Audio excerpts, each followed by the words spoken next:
It's another video segment. It's 5 minutes with KeRusso time. I thank you for being here. Now, let me just say this on the front end. I am grateful. If you're watching a video once in a while, thank you. But I hope you will do more than that. If you're watching parts of each video, I thank you, but I hope you do more than that. If you're watching every video in its entirety, I thank you sincerely, but I hope you do more than that.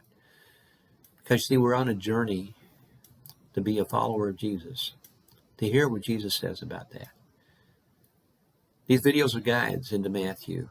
So I hope you open up Matthew, and I hope you read these 5 sections of teachings.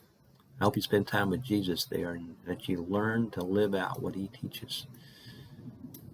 That's what I hope you ultimately do, and I hope you do it with other people, because you're going to need them. This may very well be the last time some of you tune into this channel. You understand what I mean by that by the time we get to the end. But I hope you'll come back. We're into chapter 10, the second block of teaching, where Jesus is telling his disciples what it means to be a disciple. And there'll be things that excite you, and there'll be things that you will wrestle with big time. To understand 10, you got to back up to 9:35 in that last paragraph in chapter 9 to understand what was going on. Jesus and the crowds following him, people who are thinking about being disciples. They're going throughout the towns of Galilee, and Jesus going to synagogues and teaching about the kingdoms. He's healing people from diseases and afflictions. He's casting out demons. And he says to people following him, says, I look around at everybody, I see sheep without a shepherd. And I have compassion for them. Now what he's saying is this. I'm looking around, these people are getting shredded. There's no shepherd to protect them, to guide them, to provide for them, to take care of them. And the wolves and lions are coming in just having a field day with them.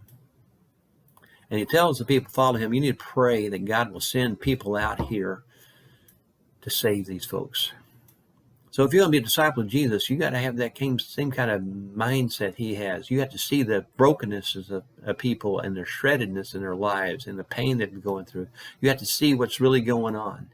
And you start praying that prayer, and God will send people to save people from all of that. That's a starting place for being a disciple.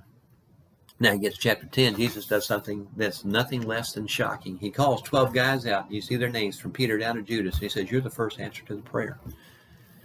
Now, you think about that. You're praying this prayer. You're buying into this. Okay, I'm going to see the brokenness. I'm going to pray for these people. I pray for people every night. I cry for them when I pray. Jesus is looking at you and said, okay, you're the first answer. Go do something about it. You want to be a follower of Jesus? Be ready for that.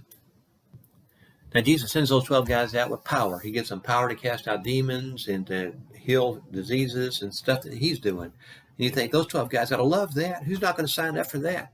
Yeah, I get to smack Satan in the mouth, cast out demons, get people their sight back, raise people from the dead. Yeah, this is good stuff. I want to be a part of that movement. It's not any different than the mentality that people have today when it comes to churches, especially these big churches have wonderful preaching and powerful messages and beautiful music and great programs that meet all kinds of needs. And I'm grateful for those churches. Don't get me wrong. I'm grateful for those people who serve in those ways because they're meeting the needs of people. But understand this. Jesus didn't call us to be about church. He called us for mission. And to get stuck in that church, in that getting mindset, that receiving mindset is to miss Jesus and to not be a follower. Do you understand that? Because Jesus didn't give these 12 guys power just to sit home with it or to go to synagogue and tell people, hey, look what I can do. He sent them out into the world where all this pain was at. And Jesus said it's going to cost you this mission. You go out here and do this stuff and you start talking about the kingdom, it's going to cost you because Satan's going to fight you tooth and toenail. People are going to reject you. They're going to chase you out of town. They're going to beat you when they catch you. They're going to arrest you. They're going to put you on trial. They're going to turn against you. They're going to kill you. They're going to flat out hate you. And understand this, some people who are going to be doing that, who are going to turn on you, are going to be family members. This is building the kingdom. Now, what Jesus is saying to those 12 guys is not going to fly in most contemporary churches today. This is not what's going to be preached because it doesn't build churches. It doesn't build a YouTube channel, so some of you may not come back. But it builds a kingdom, and that's what Jesus is about. And he knew what it was going to cost those people who would follow him. And if you're going to follow Jesus, that's the road you got to walk. It's the road Jesus walked, and you can't follow Jesus without walking the same road that he walked. So you might be thinking, this is it. You're not going to do this anymore. You're just going to settle for church, and you can do that. A lot of people will. But be praying about that before you make that decision. I hope you'll all come back, and I hope you'll bring more people back, because this is something bigger than just going to church. Leave comments if you want to. Send an email to me if you like, booksbyKeRusso@gmail.com. Kingdom building. That's what disciples are about.